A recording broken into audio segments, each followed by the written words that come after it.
if somebody says, James, why do you split step like that? And then they imitate my split steps, that's kind of the opposite of the newsletter. That is my least favorite thing to hear.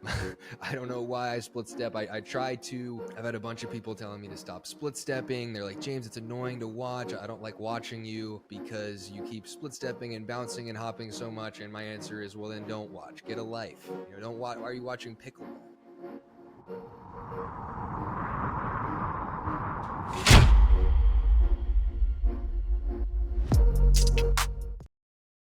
This is the moment we waited for. Everything you want is right here. We gon' give them what they came for. We gon' take it up from last year.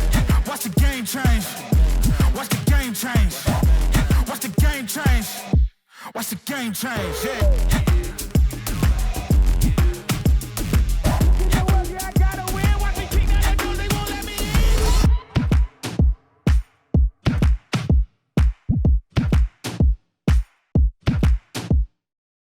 All right, guys. So now I have a microphone. So this is kind of a big deal. People have just been, I've had a lot of comments of like, he's got no microphone. He's got no visual representations. He's got really not a lot. And those comments were right. I was not really bringing a lot to the table. I was just kind of looking into the camera and talking. So we're getting better step by step here. Now we've got a microphone. We'll see if anything else improves this year. We might have to wait next year until I have a better camera or whatever it is. I don't really know, but we're doing our best here. We're going to improve baby steps. So first we're going to talk about PPA Atlanta. PPA Atlanta was interesting because Anna and I lost in the finals of mixed doubles again. So it was actually not that interesting because that seems to be what happens every time. I think we've now made it. So we've played 5 full tournaments together this year because I was injured. We would have played more. We made the finals 4 out of 5 times, which is good, but it's also a little annoying because we haven't won any of them. So we're going to try to figure out how to win. I got to probably start watching my own podcast more, subscribing to my own newsletter. I don't really know. One thing I do want to say, though, is that I am super grateful, super thankful at this last tournament in Atlanta. There was a ton of people who came up to me and said that they really appreciated my newsletter. There was a guy who just kind of ran by me. He was about to go on court. He's like, James, I love your emails. I just won my first round. It's great to hear. It's really my favorite thing to hear at these tournaments. Sometimes I'm not the best with fans at the tournaments because I'm super busy and I'm like always in a rush because one of the things about these PPAs is you never actually know when you're going to play. There's not really as much of a set time as there is just once this match finishes, you're just going to get called and you got to go play. So it's kind of hectic. I think that we're kind of working through ways to make these days a little more efficient. I know it's a little more efficient with progressive draws, but still it's tough. Sometimes people are asking me for pictures. I can't really take them, or I'm like, come on guys, let's do it quickly. But if somebody says they watch the podcast or if they read the newsletter, those are my 2 favorite things. I've always got time for them. And if somebody says, James, why do you split step like that? And then they imitate my split steps, that's kind of the opposite of the newsletter. That is my least favorite thing to hear.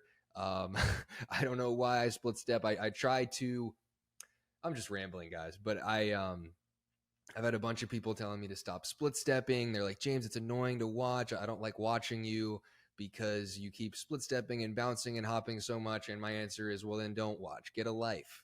Don't watch. Why are you watching Pickleball? Do something else. That's my real answer. It might not be the most popular answer. We might have to cut that out, Josh. But either way, I can't stop split stepping. My muscle memory is so ingrained that if I try to not do it and I kind of try to just stand still, my feet just don't move. My game, I just start making a bunch of errors. Like at this point, I can't change anything. I've played way too much just like this, and I'm not going to change anything because things are going pretty well as they are. So please stop telling me to stop split stepping. That's all on that front. So we got to the finals, and I think one of the things that was really good for me this past week was resetting. I felt super comfortable resetting the ball, dropping the ball in from anywhere. And I would encourage you guys at home to really find where you feel comfortable resetting, whether it's off the bounce or if it is out of the air, because I was teetering back and forth Anna likes to reset more out of the air. There's some players who are great resetting out of the air, for example, a Colin Johns or an Anna. And then there's some people who feel a lot more comfortable resetting off the bounce. Pickleball is an unsolved game. I don't know if resetting off the bounce or out of the air is better, if you should necessarily look for one or the other.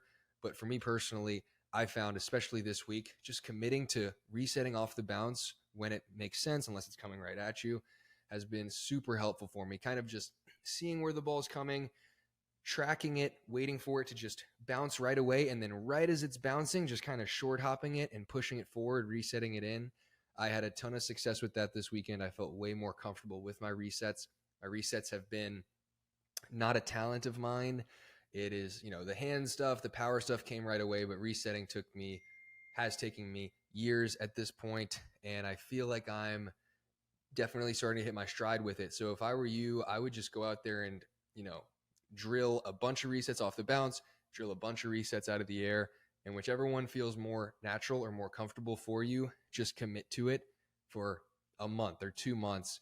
And I think you'll be very surprised, pleasantly surprised with how things go, because getting rid of that question of, do I take it out of the air? Do I let it bounce? I think it can, if you just focus on one thing, it can make things a lot easier and a lot more simple. So another thing that was huge for me was the serve this weekend. I hit a bunch of aces, and people aren't really used to aces with serves, and I think that it's the serve wasn't really intended to be a weapon in pickleball. There's been a bunch of rules that have been changed and kind of rearranged so that the serve has, is not a weapon, right? 2 years ago, you were allowed to spin the ball in your hand. You could toss it way up in the air, and you could serve it from, your higher than your waist. And then in 2022, late 2022, they got rid of the spin serve. And then in 2024, now you have to toss the ball from your hip height, and then it has to go directly downward, and that's how you serve. So they're trying to sort of, take away the effectiveness of the serve. And my answer to that has been to toss the ball more in front and to use my legs to transfer my weight forward to the target. I think the weight transfer is so important with the serve. I really can't stress it enough. There are a ton of pros out there who are still not really transferring their weight on the serve, and that doesn't mean that you can't have an open stance serve facing directly toward the target. I think that's a good way to have more control. But if you really want to maximize the power on the serve, I would recommend transferring your weight from your back foot, which would be your dominant foot, to your front foot, which would be your non-dominant foot, and then finishing with your original back foot, which is your dominant foot, into the court. So we're going to have a visual representation for that. There actually already is one on my YouTube channel, so you could check that out. I think the weight transfer could not be more important on the serve. If you're not So, before we get into this episode, we have to tell you about a must-have for anyone in the pickleball world. If you're an avid pickleball player and don't have this app downloaded on your phone, you are missing out on so much. Meet the Selkirk TV app, the first and only free streaming and on-demand app dedicated to everything pickleball. Whether you're a player, a fan, or just curious about the sport, Selkirk TV is your one-stop shop for all things pickleball. So get exclusive early access to content you won't find anywhere else, like lesson courses, podcasts like mine, and more. Imagine improving your game with the pros or catching the latest pickleball buzz before anyone else. Need more? How about a 24/7 live stream featuring new content daily, from gripping PPA tournament matches like the ones that I'm in, or live coverage of a grandstand court, to insightful player interviews? Selkirk TV has it all. You can dive into the action anytime, anywhere. And if you're already watching this episode on the app, thank you. But if you aren't, what are you doing? Download the Selkirk TV app now. It's a must-have for anyone who loves pickleball. Visit selkirk.com/TV to download the app today. Okay, so we have had to now switch back to the original mic. We've had to switch back to the original camera now. We had a new camera for about 7 minutes and 13 seconds. That is all my new camera wanted to do for me. I think this podcast is cursed. I think that this podcast was not meant to be a high-tech, high-quality podcast, and that's okay. We're just about pickleball information. That's all we really got. So we're going to get back into it here on the serve. the weight transfer on the serve could not be more important. There are still a ton of pros who do not transfer their weight fully on the serve. And I think that's going to be one of the things that changes. I think, in tennis, for example, everyone serves the same way in the sense that they are using their legs to push forward. Some of them have a platform stance to start, which means that both of their feet are on the ground, and then they still jump, and they really get it. And obviously you can't jump on a pickleball serve, but this is just an example that on a tennis serve, they either start platform or they start with a split stance. Either way, they're bringing their weight forward toward the target. They are using their legs on the serve, right? No matter how you want to slice it, there's not a single top 100 tennis player that does not use their legs in some capacity on the serve. And in pickleball, that's not the case. There's still a lot of pickleball players who aren't really using their legs. They're not really using their weight transfer properly on the serve, and they're just not getting the most out of it because, again, pickleball for most of its history, the serve wasn't really meant to be a weapon at all. And I'm somebody who fully believes that it should be a weapon.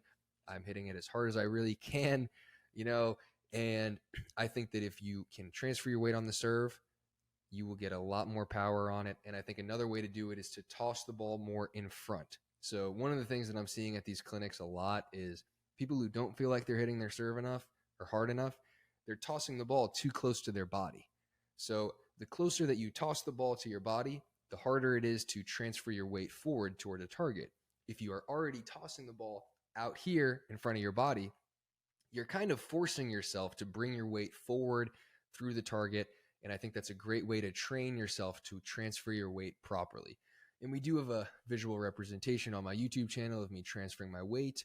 It's not actually that complicated. And I think one thing that will help you transfer your weight is to go out there on the court with no paddle. This is a great drill, by the way. I actually did this drill a lot. I used to have a horrible serve. I did this drill a ton, and then I sort of started to figure it out this way. So I would, if you're going to remember anything from this podcast, remember this drill. So get out there without the paddle, just a bunch of pickleballs, no paddle. And then you get where you would normally stand when you serve, so right behind the baseline.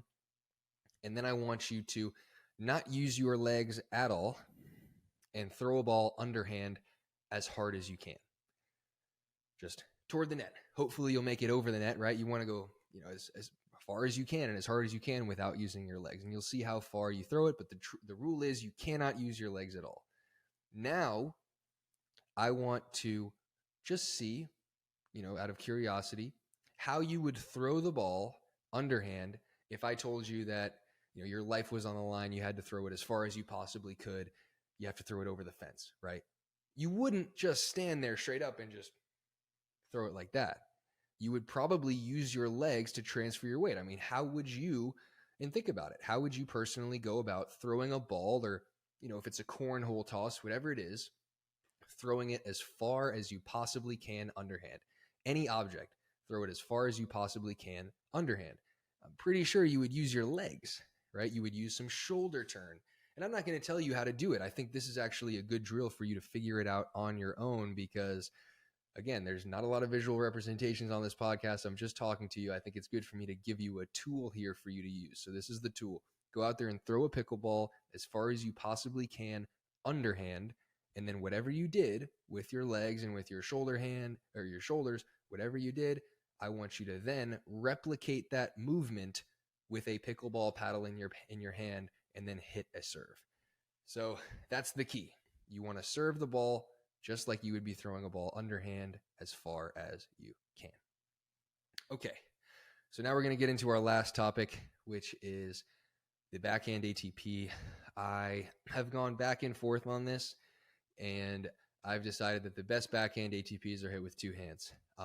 You'll see people hit backhand ATPs with one hand if they got a reach, but it's just such a, it's way more difficult of a shot to hit.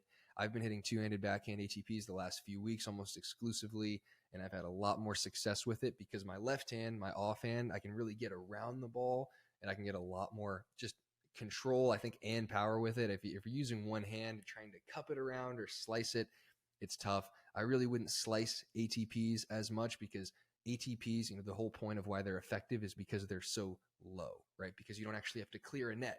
They're so low. Well, a slice kind of travels up a little bit. You kind of take away that advantage from yourself.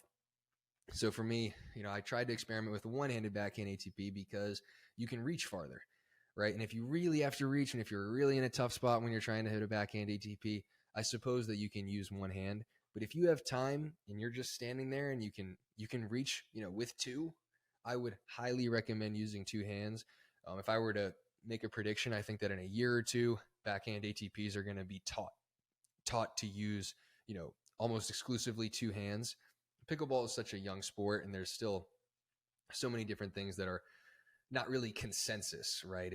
There's almost nothing that's consensus in pickleball because it's always evolving and changing.